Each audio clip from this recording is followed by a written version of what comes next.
everyone. Thank you for joining us once again as we work our way through the basic personal finance topics that all doctors should know on their way to financial independence. Today our topic is one that most people associate with personal finance, i.e. investing.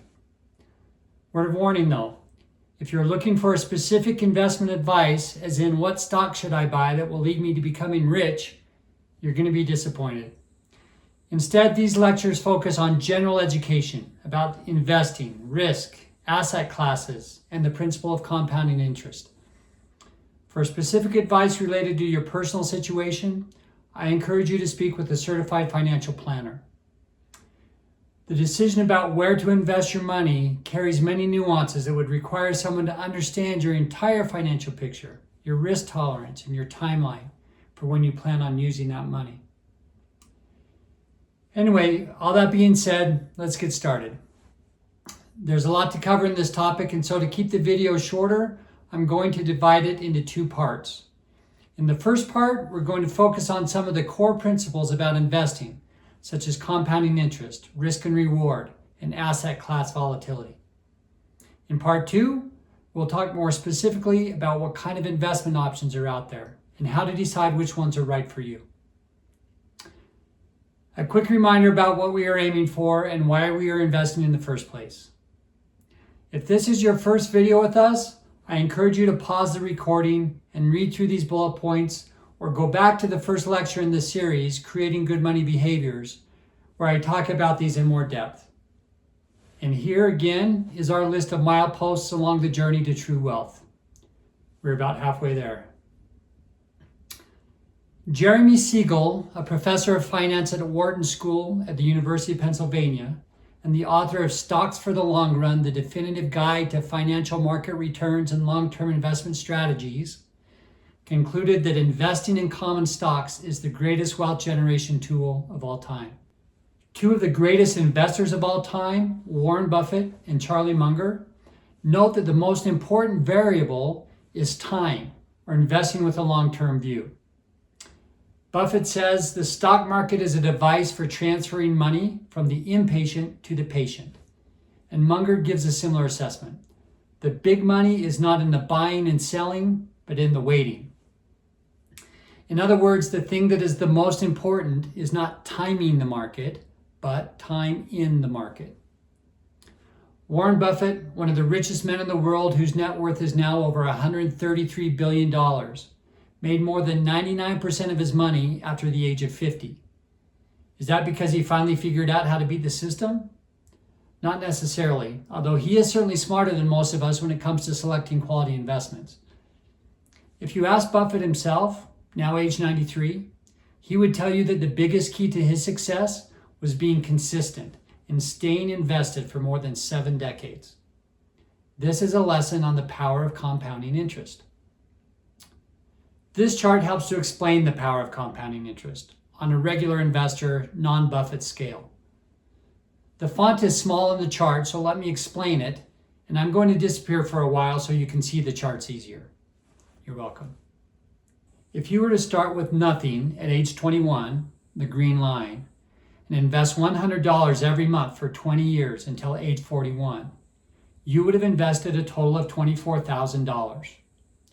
On your 41st birthday, if your average return was 8%, which is very achievable by investing in stocks, your $24,000 would now be worth $59,295, or 2.5 times your money.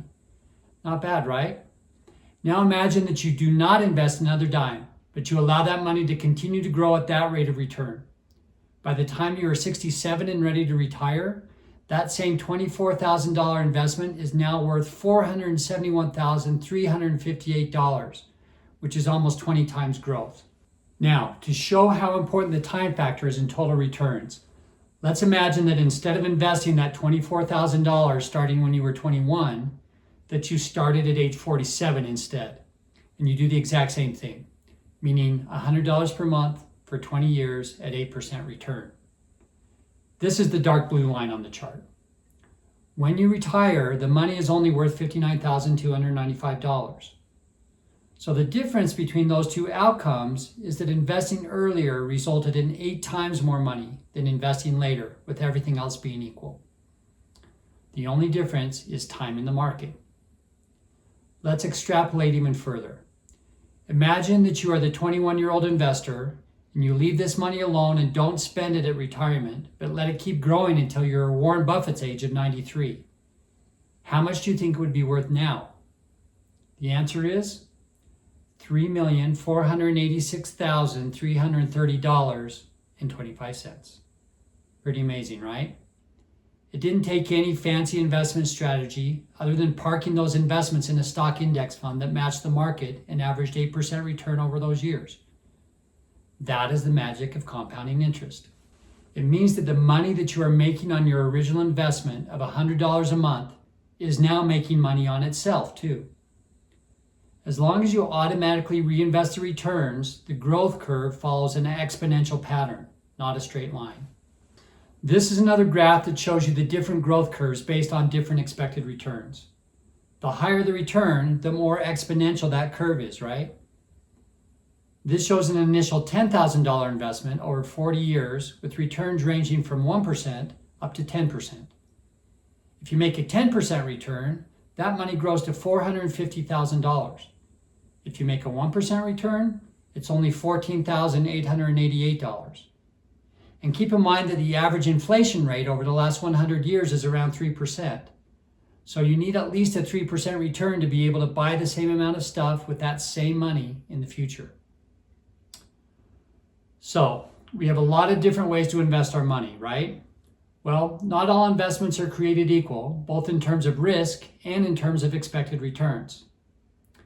This chart was produced by Jeremy Siegel, that finance professor that I talked about earlier. He studied what would have happened to a $1 investment in 1802, invested in different asset classes over 200 years. The first option would be to not invest that dollar, but to stash it under your mattress. If that was your choice, that dollar would now be worth about a nickel in terms of the difference in what you could have bought with it in 1802 compared to what you could have bought with it in 2012 when the study was completed. A dollar's worth of gold would be worth $4.52 now. Investing in short-term government bonds or US T-bills would have resulted in the dollar now being worth $281. Longer-term bonds would have increased in value to $1,778. And had you invested in common stocks, that dollar would now be worth $704,997. The box up in the corner looks at the average yearly rates of return over that time frame for the different investment classes. Over that 200 plus year time frame, the stock market has averaged 6.6%, bonds 3.6%, T-bills 2.7%, gold 0.7%, and the dollar depreciated by 1.4%. Well, a lot has changed in our country over the last 200 years, right? So let's look at a more recent chart. This one compares the average annual return of the various common asset classes from 1985 to 2020. You can see the difference in returns. From top to bottom, the highest returns are for emerging markets, which are companies based in developing countries, and US large company stocks, both returning 8.7%. They are followed closely by US small company stocks at 8.2%, real estate at 7.3%, international stocks at 6.0%. US bonds return an average of 4% and in international bonds 3.6%. Gold averages 2.3%.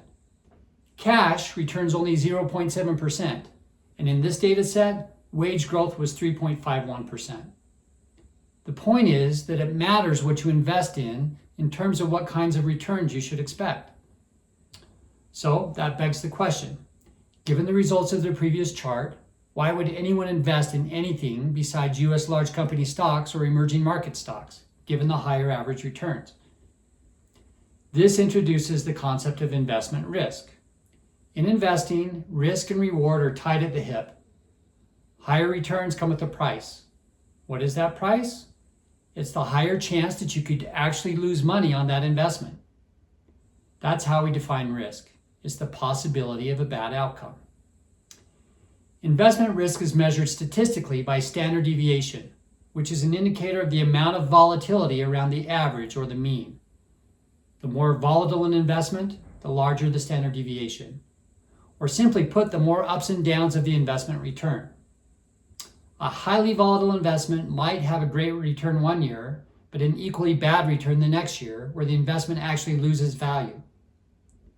If you choose to sell, or you need the money and have to sell that investment in a down year, you could lose money on it. That makes it a riskier investment. It's the ups and downs of the expected return. Take a look at this chart because I think it demonstrates well what I'm talking about. There are 5 different lines on this graph, each representing a different indexed part of the investment market. The top light blue line follows the NASDAQ 100, which is the top 100 companies traded on the NASDAQ stock exchange, which is heavily composed of technology growth companies. The next darker blue line is indexed to the S&P 500, representing the largest 500 companies that make up the US economy. The orange line is the Dow Jones Industrial Average, which is comprised of 30 of the largest US companies, but typically more stable companies that have been around for a long time. The purple line is the Russell 2000, which indexes US small cap companies. And finally, the pink line is a total US bond index. These are their returns over the last 5 years. I know that the numbers may be hard to read, but the most important educational point is looking at the lines. You can see that the NASDAQ 100 clearly outperformed the others. It returned almost 200% of the original investment. The S&P was at 95%. The Dow is at 48%. Russell 2000 returned 26.31%. And bonds lost almost 10% over the last 5 years. But look at the difference in the volatility, the ups and downs, the zigzags of each of those lines. You can see that the top 2 lines have a lot of volatility, right? Compared to the lower lines, especially the NASDAQ. The dashed line in the middle of the chart, which corresponds to middle peak of the NASDAQ, was in November of 2021. Had you put all your money in the NASDAQ in 2019, you were feeling really great about that decision in October of 2021, right? You were outperforming by a large margin. Well, look what happened over a very short period of time. In the next year, all of the investments took a downturn, but the NASDAQ was particularly hard hit and lost over 35% of its value. A lot of people panicked and sold their holdings, so they didn't lose any more money. Well, if you were not one of those people and you held on to it, look what happened in the next 2 years. The NASDAQ not only recovered all of its losses, but ended up significantly higher than in November 2021. Compare that to the Dow Jones Index, the yellow line. The Dow went down as well, but only lost 19% in that bad year. Then again, its total returns was 4 times less than the NASDAQ. The lesson is that if you want higher returns, you have to be emotionally prepared for a roller coaster ride. Here's another way to look at it. This data is also from 1985 to 2020, although the results are a little different than the first chart I showed you, so it must be a little different data set. Anyway, the principles are the same, so let's take a look. If you look at the chart on the right, the asset classes are listed with a colored band next to each one. The width of that band represents the variability of the returns over that time frame, or the standard deviation. The average returns for each class is indicated within the middle of the colored band somewhere. So, the top asset class was emerging market stocks with an average return of 12.2%, but also had the widest colored band, or the largest standard deviation, specifically 28.8%. In other words, 68% of the time, which is the first standard deviation, the emerging market stocks range from year to year with a negative return of 16.6% to a positive return of 41%.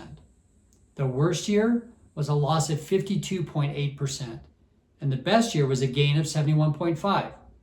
That's quite a spread. If you are willing to ride that wave, you were rewarded with an average of 12.2%.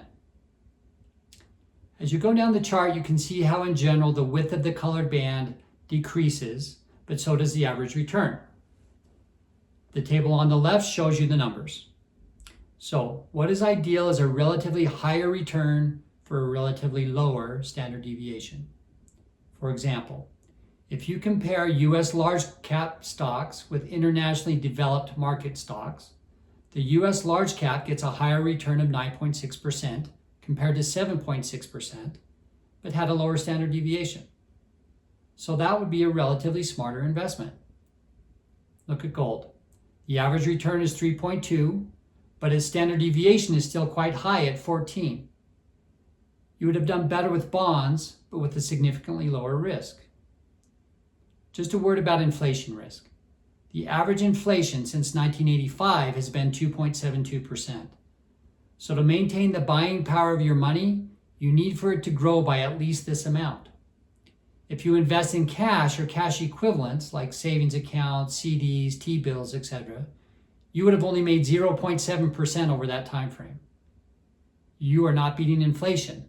So although you have parked your cash in a quote-unquote safe place, you've also guaranteed yourself a loss of buying power by doing so. Bottom line, if you want to make money on your investment, you have to assume some risk. The question is, how much risk can you tolerate? If your style is more like this picture on the left, where the ups and downs of the market are going to keep you awake at night, where you feel like you would panic and sell your investments if the market took a downturn like it did in 2021, you're better off in less volatile, less risky investments, like maybe CDs or bonds. If you're willing to ride the stock market roller coaster with the likelihood of greater returns in the end if you can leave it alone, you'll probably do better investing in stocks. So investing takes some self-assessment. You want to be sure that you understand your tolerance for risk and not invest in things that are mismatched to your ability to sleep at night. Finally, another very important element to consider with regard to investment choices is how much time you have before you're going to want to access that money. Because of the volatility of stocks and the possibilities for some really bad returns in any given year, you need some time for those investments to recover if they do experience a drop. On average, the stock market has a negative return about every 3 to 4 years, or 27% of the time. The S&P 500 has had a 10% drop from recent closing highs, called a correction, about every 1.84 years since 1950. So if you're invested in stocks, you have to anticipate that there will be some periods of loss. But if you can leave it alone, it has always recovered to a higher position than any of the other asset classes. That being said, if you need that money before the market recovers, then you could end up losing part of its value.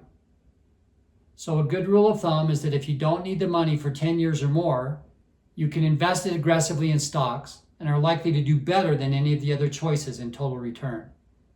Bonds are less volatile than stocks, but can also lose money over time, the last 5 years being a great example of that. But most of the time, you are less likely to lose money in bonds in the mid-term time frame. So if you need the money in 5 to 10 years, investing in bonds or a higher percentage of bonds is reasonable. Anything that you might need within the next 5 years, it's safest to invest in what is called a cash equivalent. These are things like US Treasury bills, bank CDs, high-interest savings accounts, or money market accounts. There's very little risk that you will lose that money, although you're also not likely to earn very much interest on that investment. That's okay though, because if you need that money soon, you want to be confident about how much will be there when you need it. Okay, folks, I think we're going to stop there for this part of the Invest Wisely lecture. In the second part, we're going to go into more details about what each of the common investment asset classes are and what it means to invest in them. I hope you rejoin us for part 2. Thank you for your interest in the channel and for taking ownership of your own financial literacy. Remember to hit like and subscribe to the channel, and if you would, tell your friends about us. See you next time.